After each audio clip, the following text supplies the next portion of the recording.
His Majesty Sultan Haytham bin Tariq issues a royal decree. His Majesty the Sultan condoles the Emir of the State of Kuwait on the death of Sheikh Sabah Jaber Fahd Al Malik Al Sabah and to the President of the Republic of Suriname on the death of the former President Ronald Venetian.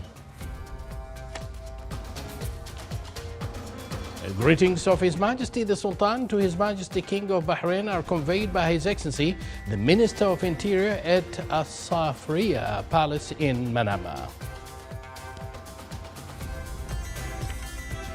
Based on royal orders, the State and Shura Councils opened the works of the third regular round.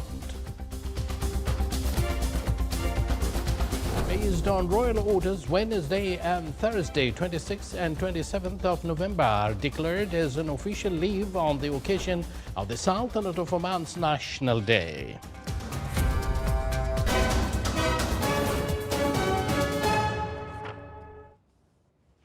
Good evening once again, and thank you for joining us. Those were the headlines, and now the news in detail. His Majesty Sultan Haytham bin Tariq issued a royal decree number 95/2025 ratifying the air services agreement between the government of the Sultanate of Oman and the government of the Cooperative Republic of Guyana. Article 1 ratifies the aforementioned agreement according to the attached format.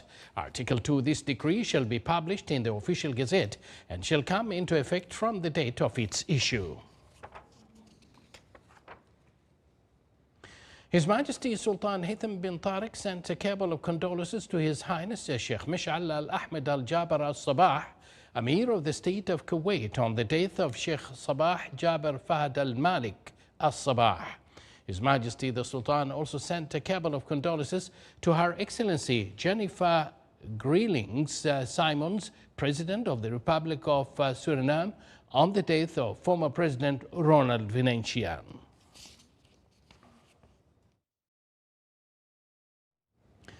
Greetings of His Majesty Sultan Haytham bin Tariq to His Majesty King Hamad bin Isa Al Khalifa of Kingdom of Bahrain are conveyed by His Excellency Sayyid Hamoud bin Faisal Al Busaidi, Minister of Interior, when he was received by His Majesty the King at As-Safriya Palace in Al Manama.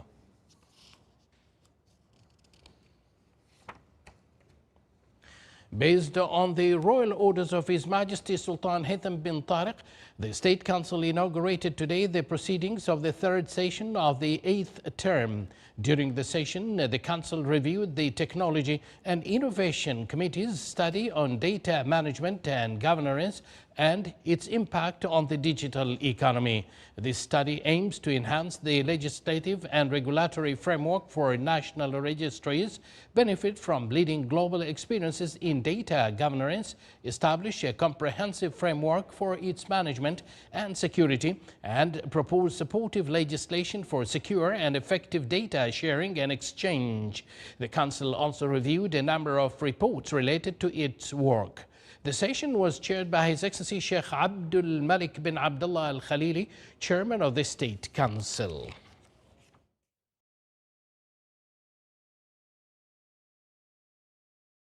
The Shura Council held its first regular session of the third annual round of the 10th term, renewed the beginning for the Council's 90 members, seen by citizens as the responsible voice before the government. During the session, the Council approved the draft amended agreement between the government of the Sultanate of Oman and the government of the Republic of Austria for the elimination of double taxation with respect to taxes on income and capital and the prevention of tax evasion and avoidance. The Council also approved the draft of the United Nations Convention on International Settlement resulting from mediation, Singapore Convention on Mediation. The session included a briefing on the draft state budget for the fiscal year 2026, the 11th five-year development plan, and the draft urban planning law. The session was chaired by His Excellency Khalid bin Hilal Al Ma'wali, Chairman of the Shura Council.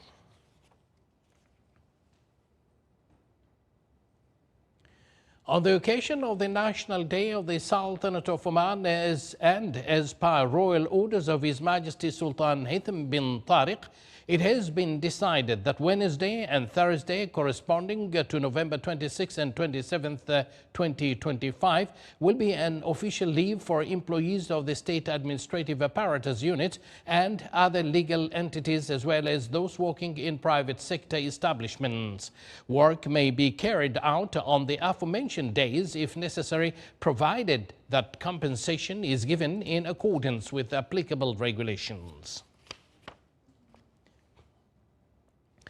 Enhancing joint security cooperation between the Sultanate of Oman and the Kingdom of Bahrain top discussions of His Excellency Sayyid Hamoud bin Faisal Al Busaidi, Minister of Interior, with His Excellency General Sheikh Rashid bin Abdullah Al Khalifa, Minister of Interior of the Kingdom of Bahrain. The meeting held in the capital Manama reviewed aspects of cooperation and exchanging expertise in the security fields, in addition to discussing regional developments of mutual concern. The meeting also discussed ways to unify efforts to confront security challenges in the region. The two ministers affirmed that the existing cooperation between the two brotherly countries embodies the depth of their fraternal relations and reflects their shared commitment to strengthening security and stability in the region.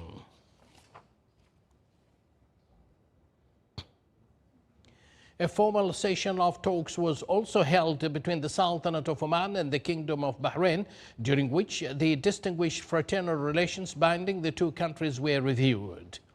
Ways to enhance cooperation and development bilateral security coordination programs were also discussed, building on what has been achieved in the course of security cooperation in a way that contributes to improving performance in confronting security challenges and rapidly changing regional and international landscape.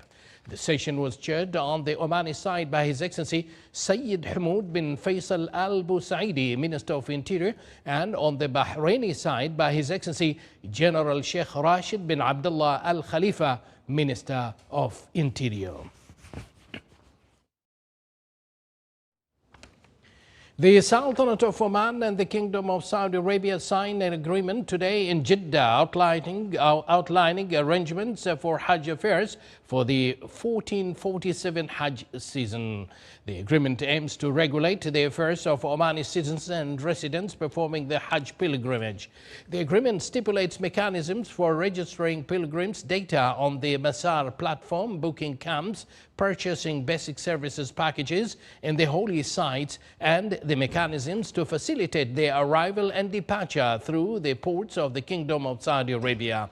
The agreement was signed by His Excellency Dr. Mohammed bin Saeed Al Ma'mari, Minister of Endowments and Religious Affairs, and on the side of Saudi Arabia by His Excellency Dr. Tawfiq bin Fawzan Al Rabi'a, Minister of Hajj and Umrah of the Kingdom of Saudi Arabia.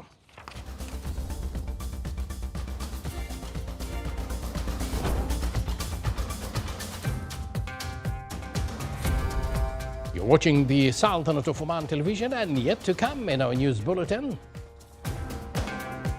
a delegation from the Foreign Press Association in the United Kingdom visit the Sultanate of Oman.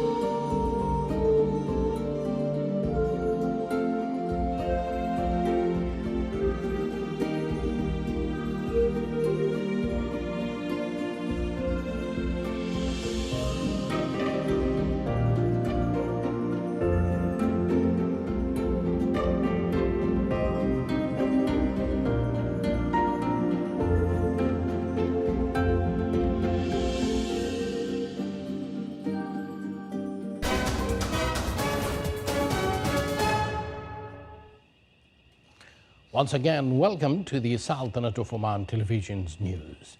A delegation from the Foreign Press Association in the United Kingdom visited the Sultanate of Oman to discover its hidden gems and explore its rich culture. To learn more, here is a report on that. The calm language of Omani diplomacy, open to both East and West, has sought to bridge differing viewpoints on regional and international issues, acting as a mediator to mend rifts in disputes, a conversation that continued between the foreign minister and a delegation from the Foreign Press Association in the United Kingdom. Cultural roots and its vision for the future. So I think this is a position that, of course, the whole world is observing. And it's a great opportunity for us from the FPA, foreign journalists, to have this chance to see the country, to visit the country in so many different aspects. Freedom of expression is widespread in the Sultanate of Oman, where the delegation members were shown the Oman News Agency and the digital studios of the Ministry of Information. The delegation also experienced the culture of coexistence, deeply rooted in every person living on the land of the Sultanate of Oman, as they visited Sultan Qaboos Grand Mosque. The Omani people, a product of their environment, the mountains, the desert, the valleys, and the village, were on full display to journalists at Oman Botanic Garden, an open-air museum of nature. We're now at the Botanical Gardens. I am fully aware that they're not open yet, but it has been a huge privilege to be able to see them. There is a lot of interest in seeing the development of this site and the philosophy behind it, and what the crew here are doing to maintain the plants and cherish the heritage of Oman in terms of flora and fauna as well. From the heart of Al Khawd, the largest Oman Botanic Garden in the region, a green oasis that will preserve the memory of the Omani land, is on the verge of opening. Report read by Ruqayya Al-Khidiri. The Ministry of Transport, Communications and Information Technology signed an agreement for Al Moj Road development projects and the adjoining section of November 18th Street with a total cost of approximately 45 million Omani Riyals. The projects includes adding a third lane in each direction of the road from the airport bridge to Al-Ishraq roundabout towards Sea Beach, constructing a bridge and four-way traffic lights at Al Moj roundabout and an overpass and underpass for vehicles at the existing Al-Bahja roundabout.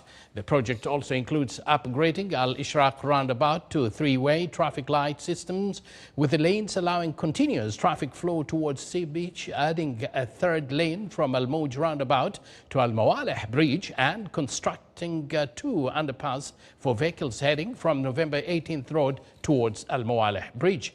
The agreement was signed by His Excellency Engineer Khamis bin Mohammed Al-Shammakhi and the Secretary of the Ministry of Transport, Communications and Information Technology for Transport. The Ministry of Transport, Communications and Information Technology has begun rehabilitating the existing road from Al-Hazm village to Al-Wishail village in the wilaya of Al-Rustaq, South Al-Batni Governorate, at a cost exceeding 6 million Omani Riyals. The ministry explained that the project includes rehabilitating the existing dual carriageway and improving the width and shoulders of the road from Al-Hazm village through Al-Shubaykha village and Al-Misfah village to Al-Wishail village. The project also includes the construction of two tunnels in Al-Shubaykha and Al-Misfah. These projects will shorten the distance and improve traffic flow between the villages and the wilayah centers.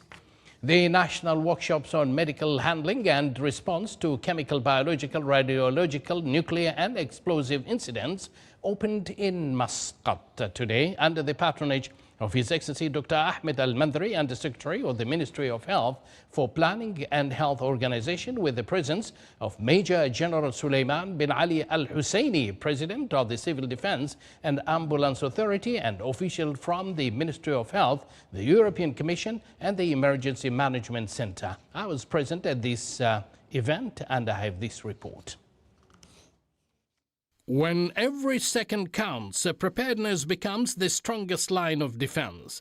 At the Hormuz Grand Hotel, doctors, paramedics and emergency nurses gathered to sharpen their response skills for incidents involving hazardous materials, from chemical spills to radiological and explosive accidents. The Minister of Health, represented by the Emergency Management Center in collaboration with the Civil Defense and Ambulance Authority and the European Commission, launched a 4-day national workshop on medical response to incidents like chemical, biological, radiological, nuclear and explosives. This is actually the motto for the emergency management sector in Oman. And this is a clear example of the collaboration between every sector when it comes to responding to chemical, biological and radiological incidents. This workshop is being organized by the Ministry of Health Emergency Management Center and the European Union, and also the Civil Defense and Ambulance. The workshop will be held over 4 days, and it aims to elevating the preparedness of healthcare providers to responding to chemical, biological and radiological incidents in Oman. The event aims to strengthen Oman's capacity to respond effectively to emergencies involving hazardous materials through both theoretical sessions and practical field exercises simulating real-life crises. I'm here in Oman today to help local national build capabilities to handle CBAR and EU accidents in Oman. The goal is to strengthen local knowledge to handle such incidents. Under the guidance of Omani and European experts, participants are learning advanced techniques in detection, decontamination and coordination between medical and rescue teams. The program also revisits lessons learned from past emergencies to reinforce safety measures for both responders and the public. The workshop continues through Wednesday and will conclude with a full-scale drill at the Civil Defense and Ambulance Authority to test Oman's national readiness when disaster strikes. The trade balance surplus for the Sultanate of Oman until the end of the last August registered a decrease of 36%, while non-oil commodity exports achieved a notable growth exceeding 9%, reaching 4,421 million Omani riyals. Again, here is a report on that. 3,930 million Omani riyals is the value of the trade balance surplus for the Sultanate of Oman until the end of last August, registering a decrease of 36% year-on-year. Data from the National Centre for Statistics and Information showed that the total value of commodity exports amounted to 15,318 million Omani riyals, marking a decline of 9.5%. The primary reason for this drop is attributed to a decrease in oil and gas exports by about 17%, which amounted to 9,775 million Omani riyals. In contrast, non-oil commodity exports achieved notable growth exceeding 9%, reaching a value of 4,421 million Omani riyals. Meanwhile, re-exports recorded a slight decrease of less than 1%, with a value of 1,122 million Omani riyals. The data also indicated that the total value of commodity imports to the Sultanate of Oman rose by more than 5%, reaching 11,389 million Omani riyals by the end of last August. Report read by Ahmed Al-Busaidi. In an effort to strengthen public health through education and early prevention, a Community Diabetes Wellness Day was held in the Wilayah of Nizwa, educating individuals on how everyday choices can mitigate the long-term impact of diabetes. Once again, here is a report. For many, staying active and eating well isn't just a routine. It is a conscious choice to prevent illness. Prioritizing health is one of the most valuable investments a person can make, as it helps reduce the risk of chronic conditions such as diabetes. Zayed Al-Mahrouqi, who has lived with diabetes for several years, now shares his success story to raise awareness about how the condition can be managed with the right habits and mindset. I have experienced diabetes for 30 years now. Diabetic is a chronic disease, but we need to teach people, to advise people how to deal with the diabetic. Nowadays, diabetic is like a friend, like your friend. You have to live with it. You have to do whatever he needs so you can live safe. In response to the growing burden of diabetes, a community-wide health initiative, Community Diabetes Wellness Day, was held at the Al-Aqar Wall in the Wilaya of Nizwa. In the contrary of people believe that diabetes is uncontrollable, it is to the contrary.